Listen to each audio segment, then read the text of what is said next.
आज जो ट्रेनिंग हो डेटा एंट्री के लिए है। जो डेटा आपके पास जो फिजिकल फॉर्म बनकर आएगा उसका एंट्री आप कैसे करेंगे वो मैं आपको समझा रहा हूँ। ठीक है, उसी के बारे में ये ट्रेनिंग है। आपके पास जो इन्यूमरेटर के द्वारा फॉर्म फिल होके आएगा फिजिकल फॉर्म, उसी का एंट्री करना है। उसमें 4 भाग होंगे, भाग 1, भाग 2, भाग 3 और भाग 4। तो भाग 1 में आपका जो होगा वो होगा जिला का नाम, प्रखंड निकाय का नाम, पंचायत का नाम, वार्ड संख्या, गणना ब्लॉक और उपगणना ब्लॉक। एक ब्लॉक में मल्टीपल उपगणना ब्लॉक हो सकता है। ठीक है, तो यहाँ पर जो लास्ट कॉलम है ये फिल होकर आएगा, लेकिन ये आपको एंट्री नहीं करना है डेटाबेस में। ठीक है, जब आप एक फॉर्म लेंगे, फिजिकल फॉर्म लेंगे, उसका कंप्लीट होने के बाद ही उसका फिजिकल फॉर्म एंट्री करेंगे। भाग 1 चेक करने के बाद आप भाग 2 में आएंगे। भाग 2 में होगा मकान सूची विवरण, जिसमें आपका क्रम संख्या, भवन संख्या, मकान संख्या, जिस उद्देश्य के लिए मकान का उपयोग किया जा रहा है वो होगा, परिवार संख्या, भवन के मुखिया का नाम, परिवार में कुल सदस्यों की संख्या, परिवार का क्रम संख्या, दौरे की तिथि और मुखिया का हस्ताक्षर। तो जिसमें इसमें जो जो एंट्री है किया हुआ है, जो आप देख रहे हैं अभी फॉर्म, इसमें जितना एंट्री किया हुआ केवल इसी को भरना है। इसमें जिस उद्देश्य के लिए मकान का उपयोग किया जा रहा है उसको, दौरे की तिथि और परिवार के मुखिया का नाम, ये एंट्री नहीं करना है। जो हमारा ये क्रम संख्या है 1 2 3 4, ये सिस्टम ऑटो जनरेटेड आएगा, इसका भी आपको एंट्री नहीं करना है। जो भवन संख्या है इसका एंट्री करना है, जो आपके जो फिजिकल फॉर्म एचएल फॉर्म होगा उसी को देखकर आपको फॉर्म पर एंट्री करना है कंप्यूटर पर। मकान संख्या जो होगा, परिवार संख्या, मुखिया का नाम जो होगा वो आप इंग्लिश में टाइप करेंगे, परिवार में कुल सदस्यों की संख्या आप टाइप करेंगे, परिवार के क्रम संख्या, ये आपका भाग 2 में होगा। इसी तरह भाग 3 में हम चलते हैं। भाग 3 जो होगा वो बेघर परिवारों की सूची होगा, जिसमें क्रम संख्या होगा। क्रम संख्या में जो पिछला लाइन होगा, जैसे पिछले में फॉर्म में आपने 10 भरा है तो इसमें ऑटोमेटिक यहाँ पर 11 हो जाएगा। अगर यहाँ पर पिछले वाले में मकान वाले सूची में 15 होगा तो बेघर वाला में ऑटोमेटिक यहाँ पर 16 हो जाएगा। स्थान का विवरण रहेगा जो आपकी भरना नहीं है। परिवार संख्या होगा जो कि आपको प्री डिफाइंड भर के देंगे हम लोग, आपको इसमें एंट्री नहीं करना है। परिवार में कुल संख्या, ये भी आपका प्री डिफाइंड एंट्री होगा, आपको सिर्फ एंट्री करना है परिवार के कुल सदस्यों की संख्या। बेघर परिवार के मुखिया का नाम, ये भी आपको इंग्लिश में एंट्री करना है। क्या यह स्थान पर परिवार 6 महीने या से रह रहा है, हाँ या ना, यस और नो में आपको एंट्री करना है।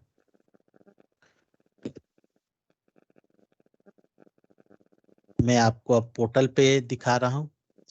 पोर्टल पर आप टाइप करेंगे cbs.bihar.gov.in। जैसे ही आप टाइप करके इंटर करेंगे आपका ये होम पेज ऑन हो जाएगा, आपको ये पेज दिखेगा।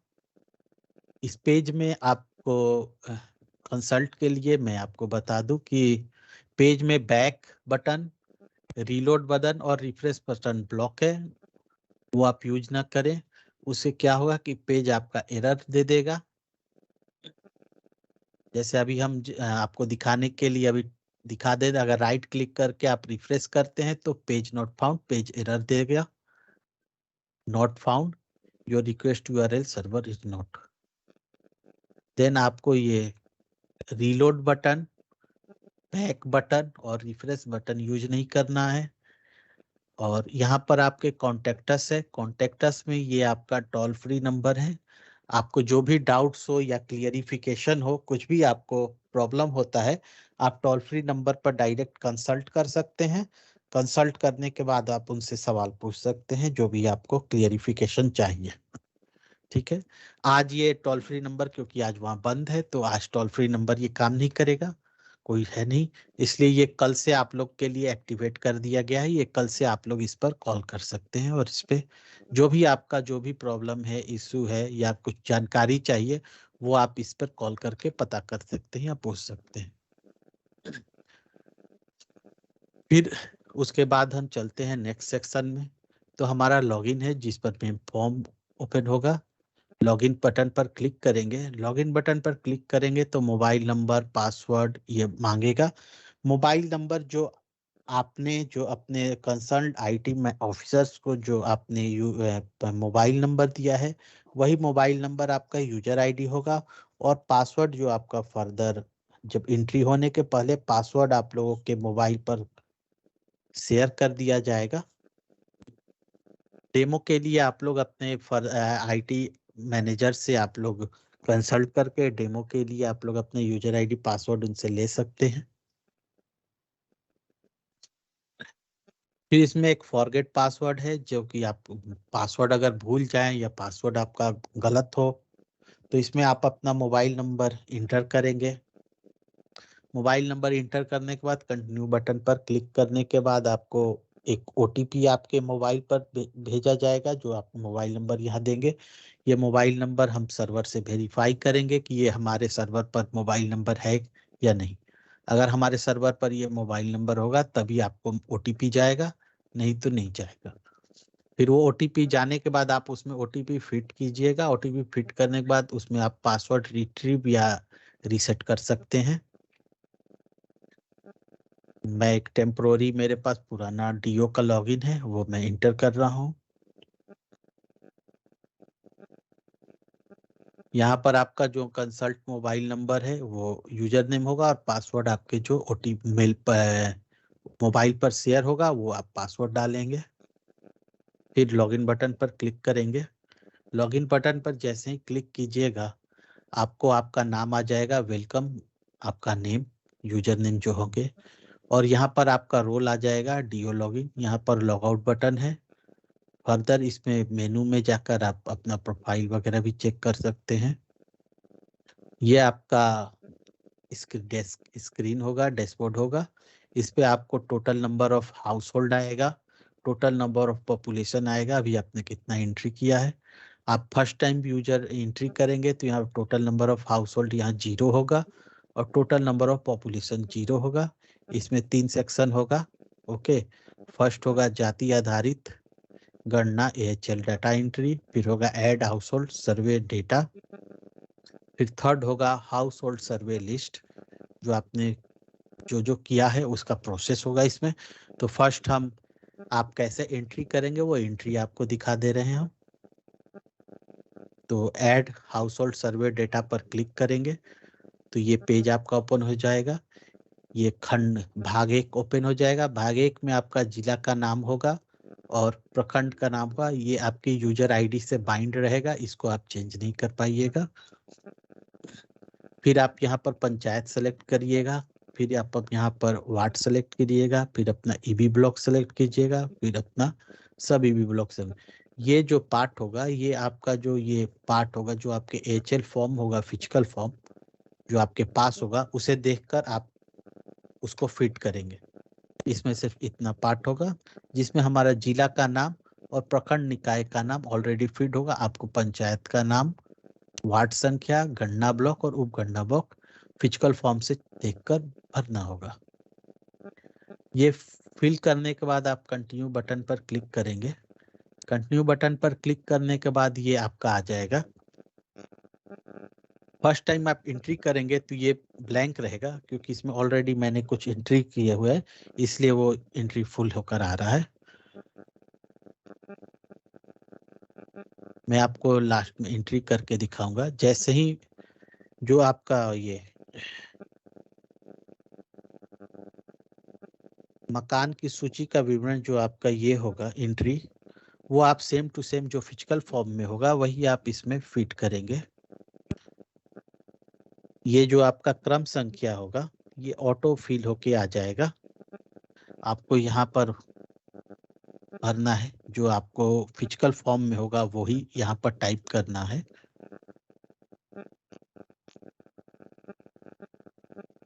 फिर यहाँ पर total population, total member of family या परिवार संख्या, फिर यहाँ पर सेम प्रोसेस। अब इस मकान संख्या में परिवार की संख्या एक से अधिक है, 2 3 4, तो वो आप यहाँ पर एंट्री कर देंगे जो आपके फिजिकल फॉर्म में हो। जैसे आपके फिजिकल फॉर्म में 2 है तो 2 एंट्री करेंगे, 3 है तो 3 एंट्री करेंगे। यहाँ पर जैसे ही 2 एंट्री करके आप टैप मारेंगे तो यहाँ पर 2 रो क्रिएट हो जाएगा, नीचे एक रो क्रिएट हो जाएगा जिसमें ऊपर वाले का डेटा ऑटो फिल होके आ जाएगा। यहाँ पर आप उनका नाम डालिएगा, यहाँ पर फैमिली संख्या डालिएगा, यहाँ पर दूसरा मुखिया का नाम डालिएगा, उनके फैमिली संख्या डालिएगा। सारा डेटा फिट करने के बाद आप सेव बटन पे क्लिक कीजिएगा। सेव बटन पे क्लिक करते ही आप एक बार टेस्ट रीवेरीफाई के बाद देख सकते हैं कि हमारा 32 एंट्री हुआ है। ओके, जब जब भाग 1 आप भर लेंगे तब भाग 2 में जाएंगे, बेघर सूची वाले में। आप फिजिकल फॉर्म से बेघर सूची में चेक करेंगे, वहां सेक्शन 2 पे जाएंगे। सेक्शन 2 भी आपका ब्लैंक रहेगा फर्स्ट टाइम। सेक्शन 2 में मैंने आपको बताया था कि क्रम संख्या जो होगा 11, जो ऊपर का हमारा जो ये क्रम संख्या होगा उसके बाद यहाँ पर वो क्रम संख्या आएगा। स्थान का विवरण नहीं भरना है, परिवार संख्या ऑटोमेटिक भर कर आएगा, परिवार के क्रम संख्या भी ऑटोमेटिक भर के आएगा। आपको सिर्फ भरना है कुल सदस्यों की संख्या, बेघर परिवार के मुखिया का नाम, और क्या वो 6 महीने से इस जगह पर रह रहा है कि नहीं। वो तो यहाँ पर आप परिवार के कुल सदस्यों की संख्या एंट्री करेंगे, यहाँ पे परिवार के मुखिया का नाम एंट्री करेंगे, यहाँ पे क्या वो इस जगह पे 6 महीना से रहता है, हाँ या ना। और डेटा फिल करने के बाद, पूरा डेटा फिल करने के बाद आप फिर सेव बटन पर क्लिक करेंगे, वो डेटा स्टोर हो जाएगा। स्टोर होने के बाद फिर आप नेक्स्ट पार्ट में आप सेक्शन 4 पे जाएंगे। सेक्शन 4 पे जाएंगे तो ये मकान में रहने वाले कुल परिवारों की संख्या 32, ये आप चेक भी सेक्शन भाग 2 से आप देख भी सकते हैं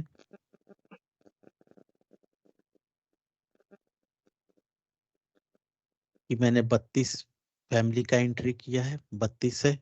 तो फिर आप 12 जो है वो बेघर परिवार का एंट्री है, तो जाकर वहां चेक कर सकते हैं। जैसे 1 2 1 2 3 4 5 6 7 8 9 10 11 और 44 नंबर पे 12, ये टोटल 12 हो गए बेघर परिवारों की संख्या टोटल। ये हमारा उस गणना ब्लॉक में टोटल जनसंख्या हो गया। आवास, मकानी आवास की कितना संख्या, वो 22 हो गया। परिवार का कुल संख्या कितना है वो आ जाएगा। लास्ट में आपका ये आ जाएगा, वो प्रणक कौन है और पर्यवेक्षक कौन है। जो आपके फिजिकल फॉर्म में, जो आपके फिजिकल फॉर्म होगा इसका खंड 4 में, भाग 4 में आपको वो डेटा रहेगा कि ये जो है ये किस प्रणक कौन से हैं इसके, और सुपरवाइजर कौन से हैं, वो आप सेलेक्ट कर लेंगे। उसके बाद क्या करना है, उसके बाद आप सबमिट बटन अभी एक्टिव नहीं होगा क्योंकि आपको पहले पीडीएफ एक जनरेट करना है। पीडीएफ पर क्लिक कीजिएगा। तो पीडीएफ इसलिए दिया गया है कि आप एक बार रीवेरीफाई भी कर सकते हैं, और इस पीडीएफ में सेक्शन 1 2 3 4 सारे सेक्शन ऐड होकर आ जाएंगे। इस पीडीएफ फाइल पर आप अपना सेल्फ अटेस्ट या सेल्फ सिग्नेचर करके उस फिजिकल फाइल के साथ, जो ये आपका एएचएल फॉर्म होगा उस फिजिकल फाइल के साथ अटैच करके ये फर्दर सबमिट कर देंगे, जो कि हमारे फर्दर जो आपके कंसल्ट ऑफिसर होंगे जो ये रीवेरीफाई करेंगे डेटा को, उनके पास सबमिट हो जाएगा।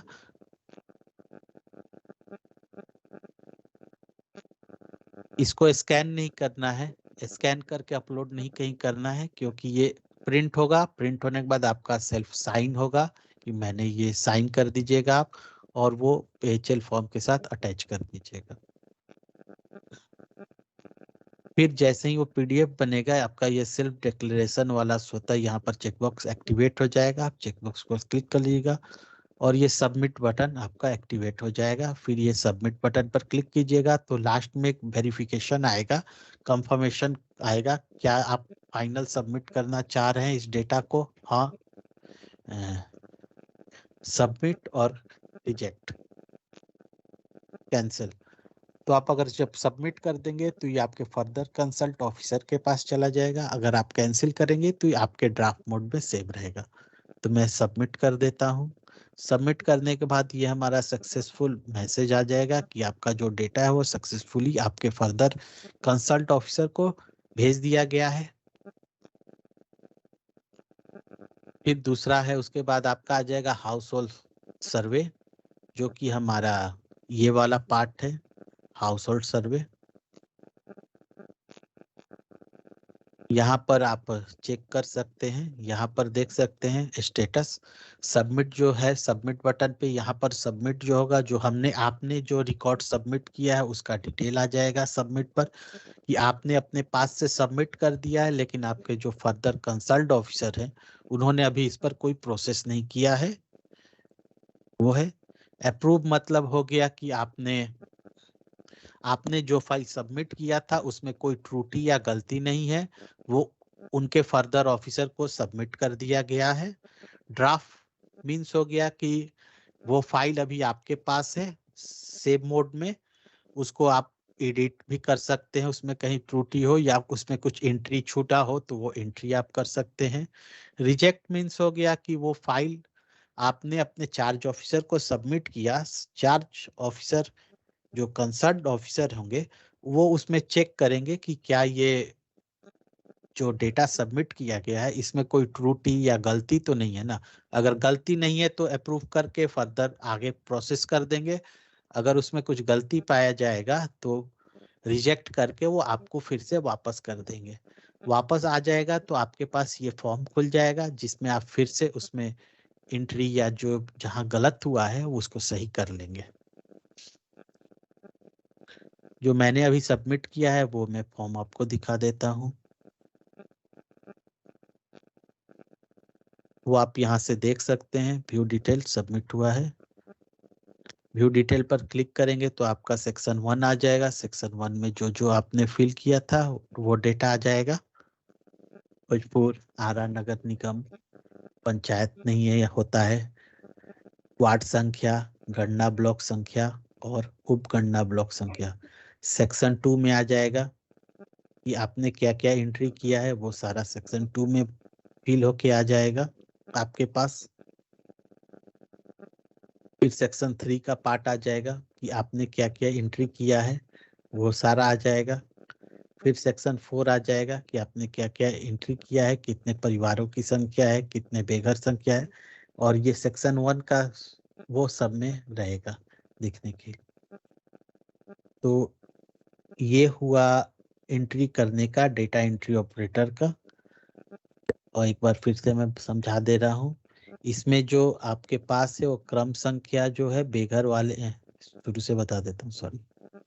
इसमें जो आपका फिजिकल फाइल होगा, जिला का नाम, प्रखंड निकाय, पंचायत का नाम, वार्ड संख्या, गणना ब्लॉक, उपगणना ब्लॉक, ये वाला आएगा। इतना पार्ट जो आपको फिल करना है, एंट्री करना है, जिसमें कि जिला का नाम, प्रखंड और निकाय का नाम ऑलरेडी फीड हुआ रहेगा। इसमें आपको पंचायत का नाम, वार्ड संख्या और गणना ब्लॉक और उपगणना ब्लॉक फीड करना होगा। ये पार्ट आप लोगों को फीड नहीं करना है। फिर उसके बाद सेकेंड भाग में मकान सूची विवरण आएगा, जिसमें क्रम संख्या ऑटो पॉपुलेट होगा, जो कि ऑटो जनरेट होगा। भवन संख्या जो आपका ये जो फिजिकल फॉर्म होगा इसी को देखकर आपको उसमें भरना है। इसमें जो भवन संख्या भरना है, मकान संख्या भरना है, उद्देश्य के लिए ये नहीं भरना है। परिवार संख्या भरना है, परिवार के मुखिया का नाम भरना है, इंग्लिश में होगा, नेम जो होगा वो इंग्लिश में जाएगा। परिवार के कुल सदस्यों की संख्या जो होगा वो भरना है। परिवार का क्रम संख्या जो है, जो आपको फिजिकल फाइल में है वही आपको सिस्टम में भरना है। उसी तरह भाग 3 में भी होगा, बेघर परिवारों की सूची होगा। इसमें जो लास्ट यहाँ सीरियल नंबर होगा परिवार संख्या में, उसके बाद का क्रम एक जोड़कर उसके बाद का क्रम संख्या बेघर वाले में हो जाएगा। इसमें स्थान का विवरण आपको नहीं भरना है।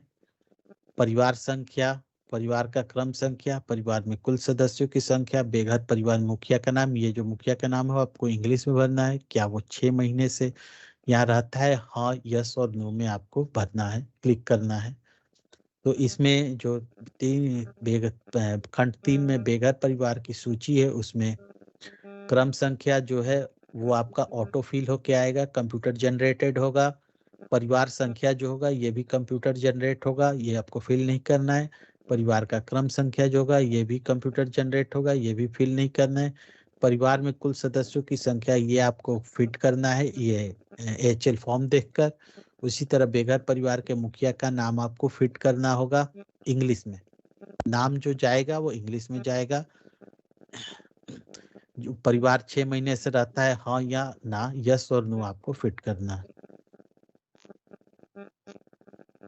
ये था ओवरव्यू और डेटा एंट्री करने का। अब इसमें हम आपको जो भी है वो आप कल से टोल फ्री नंबर एक्टिव हो जाएगा। आपको जो भी डाउट हो या कुछ भी चल ना रहा हो या कुछ भी कंसल्ट करना हो, आप उस टोल फ्री नंबर पर जो मैंने बताया था उस पर पूछ सकते हैं। कॉन्टेक्ट अस पे जाकर वो मैं दिखा देता हूँ। यहाँ पर आप जैसे ही cbs.bihar.gov.in पर जाएंगे, वहाँ कॉन्टेक्ट अस बटन पर क्लिक करेंगे। यहाँ पर हमारा टोल फ्री नंबर दिया हुआ है। ये आज छुट्टी है तो आज कोई है नहीं वहाँ, तो कल से ये एक्टिवेट हो जाएगा। आप यहाँ कल से कोई भी आपका क्वेरी, इशू, कुछ भी रिलेटेड हो, आपको कोई भी जानकारी चाहिए होगा, वो आप इस टोल फ्री नंबर पे कंसल्ट करके पूछ सकते हैं। और आपको कोई भी कुछ डाउट हो तो आप अपने IT मैनेजर से भी कंसल्ट कर सकते हैं, वो आपको फर्दर गाइड करेंगे। अगर वो आपको गाइड प्रॉपर नहीं कर पा रहे तो वो हमें कंसल्ट करके बताएंगे कि ये इशू आ रहा है जो हमसे रिसॉल्व नहीं, तो हम अपने स्तर पर उस इशू को एज सुन एज पॉसिबल उस इशू को रिसॉल्व करेंगे।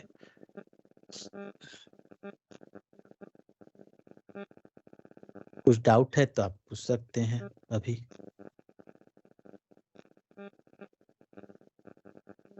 कुछ डाउट है तो आप चैट में मैसेज कर दीजिए, मैं आंसर दे दूंगा। कुछ लोगों को मैंने अनम्यूट किया है जो IT मैनेजर्स और IT असिस्टेंट है, तो सारे लोग को अनम्यूट नहीं कर सकते हैं क्योंकि नहीं, वो सारे चैट में टाइप कर दें, हम उन्हें कंसल्ट कर देंगे, क्योंकि more than 200 300 more than near about 300 people हैं। तो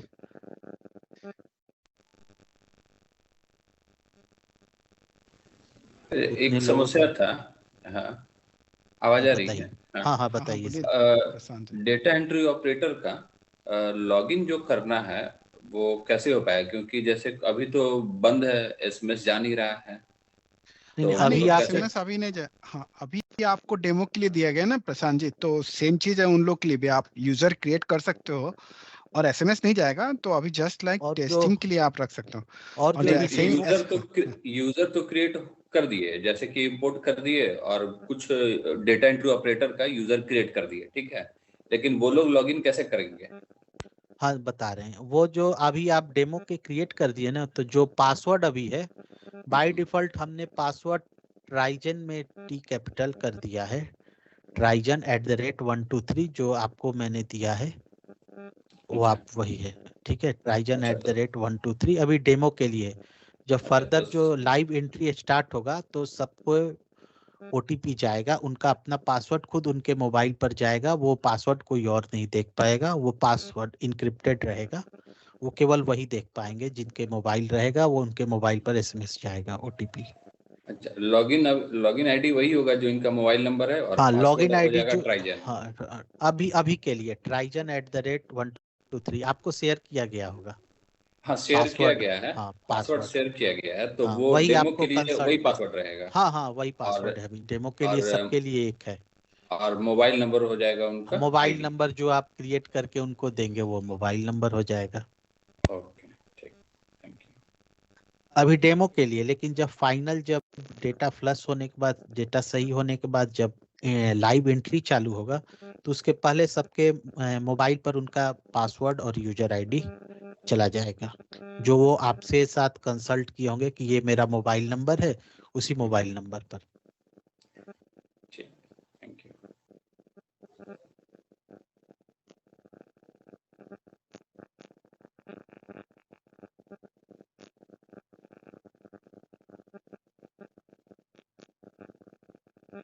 किसी को कोई और क्वेरी है तो पूछ लीजिए। आईटी असिस्टेंट लोग। पीडीएफ फाइल को आप एक बार, वो हाँ, पीडीएफ फाइल आपके लिए ओवरव्यू के लिए है, ठीक है, आप डेटा उसको एंट्री चेक भी ऑपरेटर कर लोग सकते हैं। हाँ, जो लोग डेटा एंट्री वो आप प्रिंट करके, वो जो आपका एचएल फॉर्म है उसमें अटैच करके सबमिट करना है। हाँ, उसका तो वो स्कैन करके मैंडेटरी। अपलोड वगैरह कुछ नहीं करना, उसको प्रिंट करना है और सबमिट करना है। या फिर वो प्रिंट करके अपने पास रख लेंगे, वो बाद में अपने कंसल्ट आईटी ऑफिसर्स के साथ वो शेयर कर लेंगे। ये सारे डेटा एंट्री ऑपरेटर के लिए मैंडेट है, तो उन लोग को ये केयर करना है। जब भी आप एचएल फॉर्म भर रहे हो तो एक एक फॉर्म कंप्लीट कर लो, उसके बाद ही दूसरे पे जाओगे, और उसका सारा वेरिफिकेशन करने के बाद ही आप सबमिट करोगे पहले फॉर्म का। ऐसा नहीं करोगे कि आप एक फॉर्म भरे फिर दूसरे फॉर्म पे जाओगे। तो ये मैंडेटरी है सारे डेटा एंट्री ऑपरेटर्स के लिए। ये आप ही लोग के सुविधा के लिए है कि एक फॉर्म कंप्लीट कर लीजिए तब दूसरा फॉर्म भरिए। नहीं तो क्या होगा कि आपने कुछ एक फॉर्म में भरा, कुछ दो फॉर्म में भरा, कोई तीसरा फॉर्म में भरा, और तीसरे फॉर्म का जो डेटा है वो पहले फॉर्म में भर दिया, पहले फॉर्म का डेटा तीसरे फॉर्म में भर दिया। तो जो चेक करेंगे आपके ऑफिसर्स जो होंगे, कंसल्ट ऑफिसर, उनको प्रॉब्लम होगा।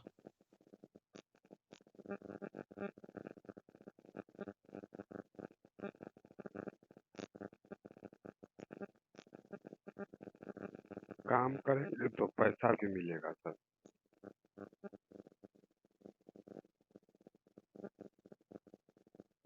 हाँ, एक ब्लॉक में अगर मल्टीपल एग्जीक्यूटिव असिस्टेंट या डीईओ होंगे तो उनका सबका अलग अलग यूजर आईडी होगा और सबका अलग अलग पासवर्ड होगा, सबको अलग अलग लॉगिन करना होगा, और सबको अपना लॉगिन और पासवर्ड अपने पास ही रखना होगा, किसी के साथ शेयर ना करें, क्योंकि ये आपके लिए रिस्क हो सकता है। क्योंकि जो फर्दर आगे वेरीफाई होगा उसमें वो जो एंट्री कर रहे हैं वो आपके नाम पर एंट्री हो रहा है, इसलिए जो चीज भी करेंगे आप अपने पास रख के करेंगे, अपना पासवर्ड शेयर ना करें किसी के साथ।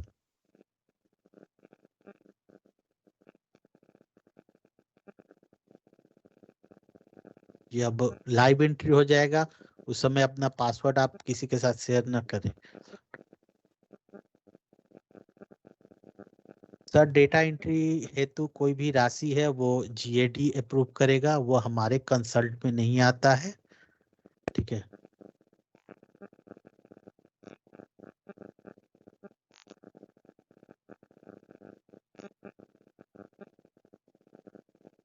अगर कोई भी वार्ड में सर करते समय वो वार्ड में अब आपसे एंट्री छूट गया है, तो आप नीचे एंट्री सबसे लास्ट में वो कॉलम है उसमें एंट्री कर सकते हैं, वो अपना कंसल्ट अपने आप ऑटोमेटिक अपने आईपी पर ले लेगा।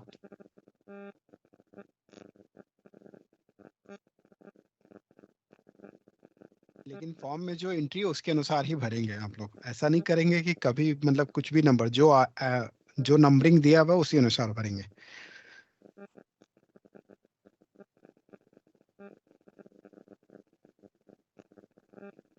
डेमो आप अपने आईटी मैनेजर से यूजर आईडी और पासवर्ड रिसीव कर लें तो डेमो आप कभी भी कर सकते हैं, ठीक है।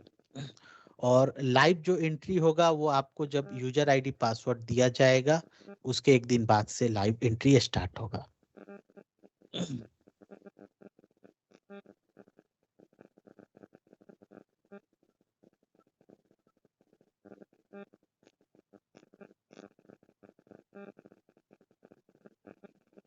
ठीक है, तो हम लोग मीटिंग कंक्लूड करते हैं। It's already 5:40. Thanks everyone. Thank you. Thank you everyone for joining. Thank you. Thank you. Thank you all.